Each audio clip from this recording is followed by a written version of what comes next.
শুভ সন্ধ্যা, শুভেচ্ছা, শুভ সময়। সুপ্রিয় দর্শক, আপনাদের সবাইকে সাদর আমন্ত্রণ জানাচ্ছি অমর ২১শে বইমেলা ২০২৫ এর সরাসরি আয়োজনে।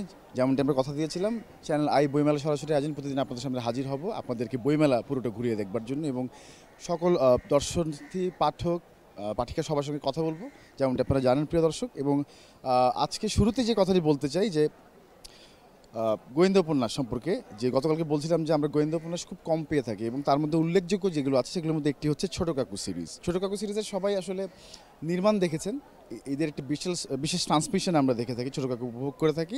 ছোটো কাকু নিয়ে আজকে সবার প্রথমে কথা বলতে চাই। ছোটো কাকুর সিরিজ সম্পর্কে আপনাদেরকে ধারণা দিতে চাই, যে সকল ছোট্ট বন্ধুরা ছোটো কাকু পড়তে চান বা গোয়েন্দা গল্প পছন্দ করেন তাদের জন্য বিশেষ করে। আমার কাছে অলমোস্ট পুরো সিরিজে আজকে আছে। ছোটো কাকু সিরিজের প্রথম যে বইটা আমার হাতে এসে ধরা দিল সেটি হচ্ছে ছোটো কাকু সিরিজের মিশন মুন্সিগঞ্জ। মুন্সিগঞ্জকে ঘিরে, সেই এলাকার গল্পকে ঘিরে, সেখানকার অ্যাডভেঞ্চারাস ঘটনা এর মধ্যে পাওয়া যাবে নিশ্চয়ই।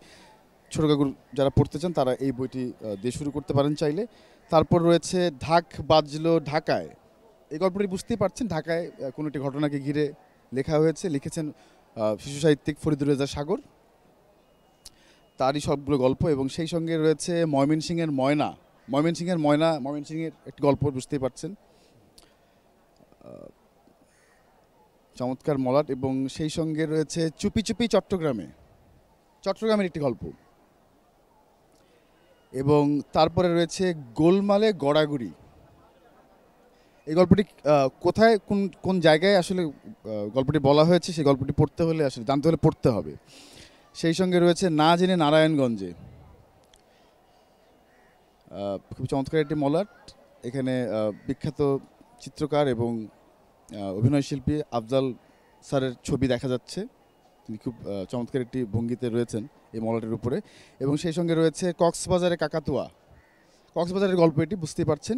এবং সেই সঙ্গে শেষ যে বইটি আমার হাতে রয়েছে এই মুহূর্তে, সেটি হচ্ছে শামাল জামালপুর। এবং এই ছোট্ট বন্ধুদের কথা বলতে বলতে আমার সামনে একজন ছোট্ট বন্ধু দাঁড়িয়ে আছে, তাকে একটু ডাকবো। সে স্কুল ড্রেসে ঘুরতে এসেছে, তার সঙ্গে কথা বলবো। কেমন আছো? ভালো আছি। বইমেলায় এসছো ঘুরতে? হ্যাঁ, কেমন লাগছে? অনেক ভালো লাগছে বইমেলায় এসে। বই পড়ো? হ্যাঁ, কি ধরনের বই পড়া হয়? সত্যেন্দ্রনাথ সত্যেন্দ্রনাথের বই, এরকম বিভিন্ন বই পড়া হয়। গল্পের বই। কি ধরনের বই পড়তে ভালো লাগে আসলে? আসলে গল্পের বই পড়তে ভালো লাগে। গল্পের বই পড়তে ভালোবাসো? তোমার কোনো ফেভারিট ক্যারেক্টার এই মুহূর্তে আছে?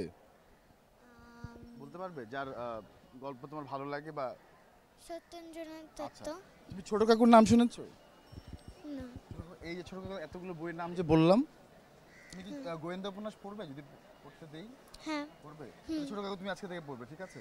আচ্ছা। ওকে, তোমার জন্য ছোট কাকুর পক্ষ থেকে চকলেট রইল। ভালো থাকবে, ভালো করে ঘুরে দেখবে। হ্যাঁ, আচ্ছা, দেখা হবে। খোদাহাফেজ। সুপ্রিয় দর্শক, আমরা ছোট্ট একটি বন্ধুর সঙ্গে কথা বলবো। এবারে অনেক লেখক আমার সামনে রয়েছেন, যেমনটি বলেছিলাম, লেখক, দর্শনার্থী, পাঠক সবার সঙ্গে কথা বলবো। আজকে শুরুতে আমার বাদিকে যিনি রয়েছেন তার সঙ্গে কথা বলি। একজন সম্মানিত লেখক আছেন, তার হাতে দুটো বই রয়েছে। কেমন আছেন? আলহামদুলিল্লাহ ভালো। আসসালামু আলাইকুম প্রিয় পাঠক। আলমগীর, আপনি পাঠক? লেখক? লেখক রক্তাক্ত ৩৬ জুলাই ২৪, আলমগীর কবি। আলমগীর কি নিয়ে লেখা বইটি যদি বলেন? আমি এই বইটা লিখেছি এই গত ২০২৪ সালের যে জুলাই বিপ্লব হয়েছে, ছাত্র বৈষম্য আন্দোলন, যেটা বলে কোটা সংস্কার আন্দোলন, সেটাকে তুলে ধরেছি আমার এই লেখনীর মাধ্যমে। আমি ১ থেকে ৩৬ দিন কি কোন জায়গায় কি ঘটনা ঘটছে সেইগুলো আমি তুলে ধরেছি। আপনার দেখা আর কি? জি, আমার দেখা। এবং এই ৩৬ জুলাই, যেটা আমরা বলি ৫ই আগস্টকে ৩৬ জুলাই বলেছি, তো এই জিনিসটা আমি এত সুন্দরভাবে লিপিবদ্ধ করেছি। কে কোথায় কখন শহীদ হয়েছে তাদের বায়োডাটা তুলে ধরেছি। শহীদ আবু সাইদ, মীর মুগ্ধ, ইয়ামিন, ওয়াসিম, নাফিজ, কে কোথায় কিভাবে মারা গেছে সেই ঘটনা তুলে দিয়েছি। এবং ওই জুলাই বিপ্লবে কে সমর্থন দিয়েছিল ছাত্র জনতার পক্ষে, কে দেয় নাই, সেগুলো তুলে ধরেছি। ইভেন আমি একজন অভিনয় শিল্পী, আমার অভিনয় শিল্পীর যারা কলাকৌশলী বা যারা ছিল তারাও রাজপথে নেমেছিল। ওই সময় আমি দেখেছি মুশারফ করিম ভাই, বাদন, সিয়াম, আরশ, আমরা ছাত্র জনতার পক্ষে ছিলাম। এবং এরও দেখেছি যে কারা বিপক্ষে ছিল ওই সময় ফ্যাসিস্টের, যারা একটু জার্নাল করা আছে। এবং ছোট আকারে আমি ২০০৯ থেকে ২৪ সংক্ষিপ্ত আকারে ফ্যাসিস্টের শাসনামল তুলে ধরতে পেরেছি। এবং আবু সাইদকে নিয়ে ছোট একটা কবিতাও আমার এখানে লেখা আছে। আচ্ছা, আপনার আরেকটি বই আছে দেখতে পাচ্ছি, গভীর প্রেম। দর্শক একটু এদিকে ঘুরে দাঁড়াবেন। হ্যাঁ। এটা কি নিয়ে লেখা? এইটা আমি বলতে চাই, এটা গতবার পাবলিশড হয়েছিল সাজীব প্রকাশনীতে, এবারও আমি রক্তাক্ত 36 জুলাই পাবলিশ করেছি সাজীব প্রকাশনীর মাধ্যমে, 64 নাম্বার 65 নাম্বার স্টল, এবার অমর একুশে বইমেলায়। তো যুক্তি আর উক্তিতে কখনো জীবন চলে না, জীবন চালাতে প্রয়োজন হয় গভীর প্রেমের। আমি সেই গভীর প্রেম নিয়ে এসেছি এবার অমর একুশে বইমেলায় সাজীব প্রকাশনীর মাধ্যমে, 64 65 নাম্বার স্টল। দর্শক আন্তরিক ধন্যবাদ আলমগীর কবির, আপনার প্রতি গভীর প্রেম রইল, আপনি ঘুরে দেখবেন। Thank আমাদের সঙ্গে একজন ইন্টারেস্টিং একজন নারী লেখক আছে, আজকে যুক্ত আছেন। দুজন আছেন বেসিক্যালি আমার সামনে, আরেকজন যিনি এসছেন পোল্যান্ড থেকে, সুদূর পোল্যান্ড থেকে এসছেন, এবং তার একটি বই প্রকাশনায় 3টি ভাষায় প্রকাশিত হয়েছে। ম্যাডাম, আপনার বই সম্পর্কে একটু যদি বলি। When the sky paints dreams, আকাশ যখন স্বপ্ন আঁকে, যদি বলেন দর্শকদেরকে। ধন্যবাদ।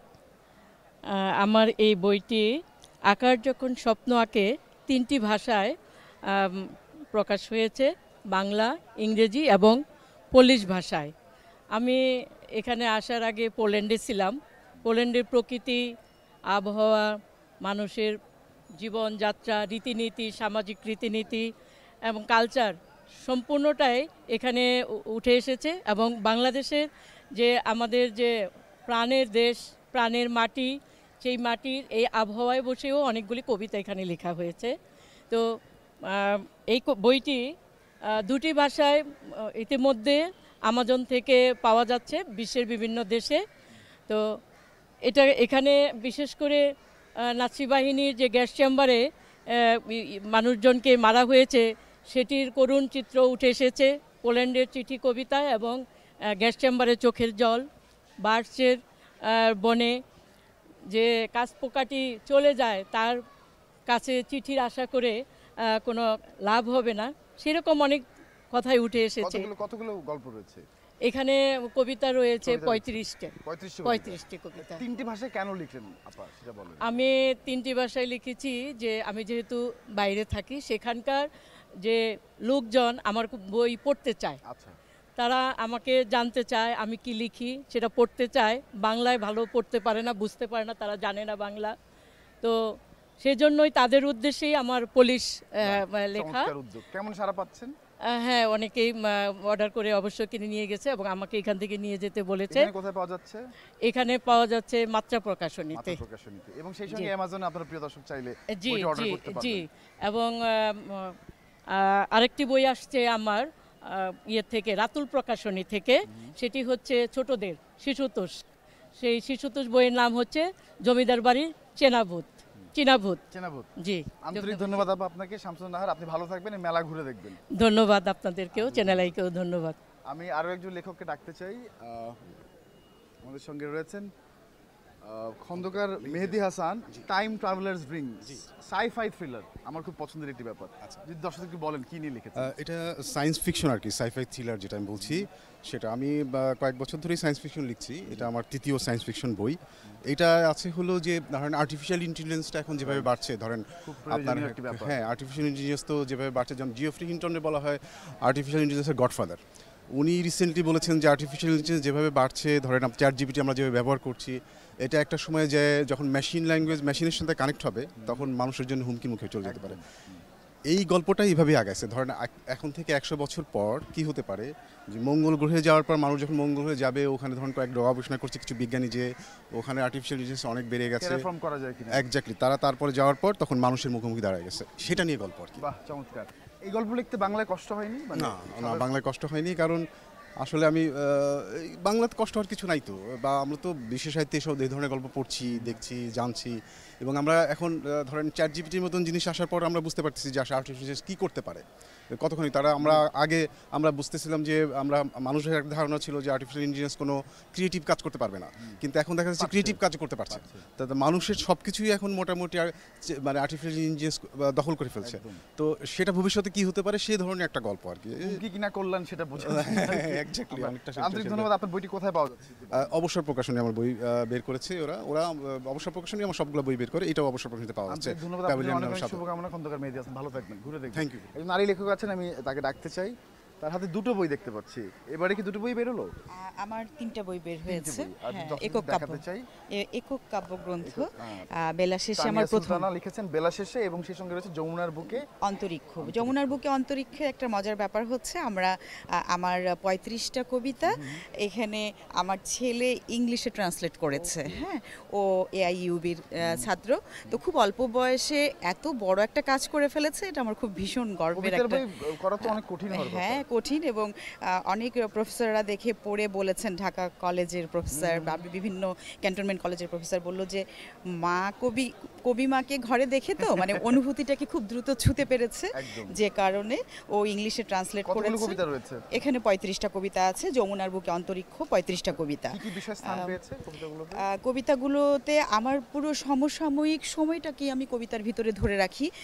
যে সেখানে আমার এই জুলাই আন্দোলনের কবিতা আছে, যে শহীদদের নিয়ে কবিতা আছে, এই যে রক্তক্ষরণ, মানে আমি তো একটা মাও, যে কারণে এই বাচ্চাদের রক্তক্ষরণের কবিতাও আছে, এখানে প্রেমের কবিতা আছে, বিরহের কবিতা আছে, দ্রোহের সব মিলিয়ে কবিতা, আছে। হ্যাঁ হ্যাঁ, সব মিলিয়ে আরো একটি কবিতা। বই দেখতে পাচ্ছি, সেটি সম্পর্কে যদি বল। বেলা শেষে কি বেলা লিখেছে? শেষে আমার প্রথম কাব্যগ্রন্থ জাগতিক প্রকাশন এটা বের করেছে, এবং এবছর এটা দ্বিতীয় সংস্করণ আসছে। হ্যাঁ, আর এর প্রচ্ছদও চেঞ্জ হয়েছে, খুব ভালো করেছে। জাগতিক প্রকাশনে আমার বই পেতে হলে, আমার 3টা বই পেতে হলে জাগতিক প্রকাশনের 551 এবং 552 স্টল নাম্বার, ওখানে গেলেই পাওয়া যাবে। আন্তরিক ধন্যবাদ তানিয়া সুলতানা। হ্যাঁ। কেমন লাগছে মেলা? ভালো? হ্যাঁ, আমার মেলা ভালো লেগেছে, এবং আমার মনে হয় যে আমরা মেলাতে আমরা আসি বই পড়ার জন্য, পড়ুয়া মানে পাঠক লেখকদের মিলন মেলা। এখানে আমরা কোনো রকম ঘৃণা না ছড়িয়ে আমরা সুন্দরভাবে বই পাঠ আপনারা ভালোবাসার উপভোগ করে, ভালোবাসা হ্যাঁ, ছড়াতে ভালোবাসা হবে। ছড়াতে আন্তরিক চাই। ধন্যবাদ আপনাকে। হ্যাঁ, মেলা ঘুরে দেখবেন। ধন্যবাদ জি। আপনাকে। আমাদের সঙ্গে আরেকজন লেখক আছেন, আজকে অনেক লেখক আছেন আমাদের সঙ্গে, প্রিয় দর্শক। তার হাতে একটি বই দেখতে পাচ্ছি, শাহজালাল মোস্তফা মামুন লিখেছেন। মোস্তফা মামুন কি নিয়ে লিখেছেন শাহজালাল? একটু দর্শকদের বলুন। এদিকে। এটা শাহজালালের যে রাজনৈতিক এবং আধ্যাত্মিকতাবাদ, এটার উপরে লেখা। বাংলায় ভাষায় শাহজালালের উপরে ওইভাবে কোনো বই নাই, পূর্ণাঙ্গ কোনো বই নাই। তো আমার কাছে মনে হয়েছে যে এই মহান ব্যক্তি নিয়ে কাজ করার সুযোগ আছে। তো আমি দীর্ঘ বছর এটারে সংগ্রহ করলাম যে কি তথ্য উপাত্ত আছে। তো আমি বেসিক্যালি এটা ধরার চেষ্টা করছি তার রাজনৈতিক এবং সামাজিক এবং আধ্যাত্মিকতার কিছু অংশ, যে একজন ব্যক্তি শাহজালাল বা মানুষ হিসেবে শাহজালালটা কেমন। হ্যাঁ, আমরা সবাই জানি যখন মানুষ অত্যাচারী এবং নিষ্ঠুর হয় তখন সামান্য কারণে তার পতন হয়। 1300 শতকের গল্প, তো 1303 সালের গল্প, যেখানে সিলেটের রাজা গৌর গোবিন্দ ছিলেন তখন শাসক। ওই সময়ের এক টুকরা গরুর মাংসর কারণে যে নির্যাতন করেছে বুরহানুদ্দিনের উপরে। হ্যাঁ, তারপরে কিভাবে শাহজালালের সাথে তার দেখা হলো, শাহজালাল আরব থেকে এসে দুইজন মনীষীর সাথে দেখা হয়, একজন নিজামুদ্দিন আউলিয়া আর একজন দিল্লির শাসক। তাদের মাধ্যমে ওইখানে দিল্লির শাসক ওইখানে মোহাম্মদ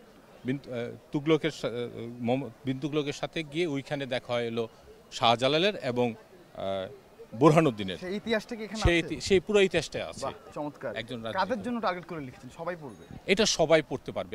আমি আসলে এটা লেখার উদ্দেশ্য হলো মানে ধর্মীয় দৃষ্টিকোণ থেকে না, একটা সামাজিক এবং রাজনৈতিক সচেতন ব্যক্তি একজন মানুষ হিসেবে কিভাবে নির্যাতিত মানুষের পাশে দাঁড়ায়, ওই ব্যক্তি হিসেবে শাহজালালকে দেখানো। খুবই রেলেভেন্স একটি বিষয়। আন্তরিক ধন্যবাদ মোস্তফা মামুন, আপনার বইটি ভালো কাটতে হোক। হ্যাঁ, এটা পাওয়া যাচ্ছে শোভাপ্রকাশ 3 নম্বর প্যাভিলিয়নে। আন্তরিক ধন্যবাদ। মেলা ঘুরে দেখবেন। আরেকজন লেখক আছেন আমাদের সামনে, তার হাতে একটি বই দেখতে পাচ্ছি, লাল এবং সবুজ মলাটের আমার মুক্তিযুদ্ধ, বীর মুক্তিযোদ্ধা মাহফুজুর রহমান আমাদের সঙ্গে বীর মুক্তিযোদ্ধা আছেন। বলেন দর্শক, এই বইটি আমি মাহফুজুর রহমান। আমি এই বইটি লেখার চিন্তা করলাম যখন আমি রিটায়ারমেন্টে আসলাম। আজ থেকে স্যার কোথায় ছিলেন? আমি পেট্রো বাংলাতে ছিলাম। বাংলা ছিলেন, জি, স্যার। 12 বছর পর আমি ফিল করলাম যে আমি মুক্তিযুদ্ধে যা যা দেখেছি এবং সেটা খুব চমৎকার একটি মলাট করা হয়েছে, লিখিত স্যার। হয়। এটা শিল্পী শাহাবুদ্দিন সাহেবের করা। ও, তো ওনার প্রথম পোস্টার অবলম্বনে জি। 1972 সালে। তা এই আমার জন্য দেখা মুক্তিযুদ্ধের ঘটনা প্রবাহ, আমার নিজের অংশীদারিত্ব, আমি কোন কোন জায়গায় কিভাবে কাকে কি কার কী কন্ট্রিবিউশন, স্পেশালি গ্রাম বাংলার সাধারণ মানুষ, নৌকার মাঝি, রিক্সাওয়ালা, কৃষক এবং আমাদেরকে সর্বোপরি বাংলার মা বোন, গ্রামের মানুষ, ওনারা আমাদেরকে কিভাবে সহযোগিতা করছেন, এই জিনিসগুলো আমি হাইলাইট করেছি। সবার জন্য এটি লিখেছেন? এটা সবার জন্য, হ্যাঁ, সব বয়সে বলছি। আমি শুরু করেছি 1952 সালে, আমি শিশু ছিলাম 4 মাসে। কিন্তু স্বাধীনতার পটভূমিতে এসে আমি তখন ইন্টারমিডিয়েট পাশ করে যাই। তখন যখন আমি ফিল করলাম যে দেশের জন্য এখন আর বসে থাকার সময় নেই, আমি জয়েন করলাম। এবং আমি সেদিন থেকেই যা যা আমার চোখের সামনে যা দেখেছি, যেই ঘটনাগুলো আমার সামনে ঘটেছে এবং আমি যেগুলোতে অংশগ্রহণ করেছি, সেই সব জিনিসগুলো ধারাবাহিকভাবে বর্ণনা করা আছে। এবং বিজয় দিবসে আমার বই লেখা শেষ, ঘটনা শেষ। বিশেষ করে তরুণদের জন্য এই বইটা অনেক এটা কাজে তরুণদের লাগবে। জন্য এটা ইতিহাস, এটা ডে টু ডে ইনফরমেশন এখানে স্যার আছে। কোথায় পাবে এই বইটি? এটা নয়নজুলি হচ্ছে প্রকাশক আমার, আর রকমারি.com এ অর্ডার দিলে Order পাবে। দিলে order পাওয়া জি, যাবে। আচ্ছা, আপনি ভালো থাকবেন। মেলা কেমন লাগছে ঘুরে দেখে? মেলা ভালো, নিরিবিলি বেশ। আবারও দেখা হবে স্যার, কথা হবে নিশ্চয়ই Okay, আপনার সঙ্গে। thank ভালো থাকবেন স্যার। আসসালামু আলাইকুম। আরো একজন লেখক আছেন আমাদের সঙ্গে, তরুণ লেখক, তার হাতে ছোট্ট একটি বই দেখতে পাচ্ছি। নিশ্চয়ই কাব্যের বই কি? না, এটা হচ্ছে উপন্যাস, সমকালীন উপন্যাস। আচ্ছা, নাম হচ্ছে বকুলবাহা। বকুলবাহা কি নিয়ে লেখা? বেসিক্যালি হচ্ছে বকুলবাহা হচ্ছে যেহেতু একটা সমকালীন উপন্যাস, এবং এই উপন্যাসটা আসলে একটা কমপ্লিট প্যাকেজ বলা চলে। জাস্ট বিকজ অফ যখন আমার পাঠকরা এই বইটি পড়বেন তখন এটার মধ্যে মিস্ট্রি খুঁজে পাবেন, সাসপেন্স খুঁজে পাবেন, তারপর হচ্ছে পুরো একটা জার্নি খুঁজে পাবেন। বেসিক্যালি একটা গ্রাম থেকে উঠে আসা বকুল নামের একটা মেয়ে, সে তার স্ট্রাগল করে পুরো লাইফটাকে, মানে এই গল্পটা পুরো আমাদের চেনা গল্প যে থাকে না আমাদের চারপাশের যে গল্পগুলা, মানে এটা নট মানে এমন কোনো কিছু না যে আউট অফ দ্য ইউনিভার্স থেকে আমি নিয়ে এসেছি, ব্যাপারটা এরকম না। আমাদের খুবই চেনা গল্প এবং খুবই জানা গল্প এবং খুবই ইন্সপায়ারিং একটা গল্প। কোথায় পাওয়া যাচ্ছে? এটা হচ্ছে আজব প্রকাশের 398 এবং 399 নম্বর স্টলে পাওয়া যাচ্ছে। এই আউট অফ দি অর্ডিনারি না এমন একটি গল্প পড়বার জন্য আপনার সবাইকে আমন্ত্রণ জানাচ্ছি। প্রিয় দর্শক, আন্তরিক ধন্যবাদ শোয়েব আল হাসান আপনাকে। ভালো থাকবেন। আরো একজন লেখক আছেন আমাদের সঙ্গে, তার হাতে ছোট্ট একটি বই। এটা কি কাব্যের বই? জি, হ্যাঁ। ছোট অনুকবিতা, বাপ্পি বাপ্পি সাহার অনুপ্রেম। জি। প্রেমটাও অনু? জি, আসলে ছোট যদি ছোটতে বোঝানো যায়, মানুষকে স্পর্শ করে, তাহলে আমরা ছোট অল্প কথা কতগুলো বলবো। কবিতা আছে? এখানে প্রায় 150-150 উপরে কবিতা আছে। কোথায় পাওয়া যাচ্ছে? কেমন এটা সারা পাচ্ছে? এটা প্রকাশ করা হচ্ছে চর্চা গ্রন্থ, 363-364 নম্বর স্টল। হ্যাঁ, সারা পাচ্ছে। এটা আসলে প্রথম থেকেই এসেছে বইটা। বইটা মানুষ নিচ্ছে কারণ বিশেষ করে মানে নামটার প্রতি বেশি আকৃষ্ট পকেটে হচ্ছে। রাখা যাবে আর মনে হচ্ছে। পকেট আর অনেক ছোট ছোট কবিতা, তো মানুষের ভালো লাগে। যেমন এরকম আছে কবিতা, যেমন ভালোবাসার জলে তুমি এক নদী, তুমি চলো এদিক ওদিক, আমি নিরবধি। আরে বাবা। সৃষ্টির মাঝে স্রষ্টা, স্রষ্টার মাঝে সৃষ্টি, মাঝখানে আমি এক অধরা বৃষ্টি। এরকম অসংখ্য কবিতা চমৎকার। আছে। আপনার বইটি জন্য অনেক অবশ্যই বেশি শুভকামনা। জি, নিশ্চয়ই এই বইটি কাটতে ভালো হবে। জি, ভালো থাকবেন। জি, ধন্যবাদ আপনাকে। আমাদের সঙ্গে আরো একজন লেখক আছেন, তার হাতে একটি বই দেখতে পাচ্ছি, পাতকি, ফেরদৌস হাসান। ও স্যার, কেমন আছেন? স্যার ভালো আছেন? তুমি ভালো আছো? জি, খুব ভালো আছি।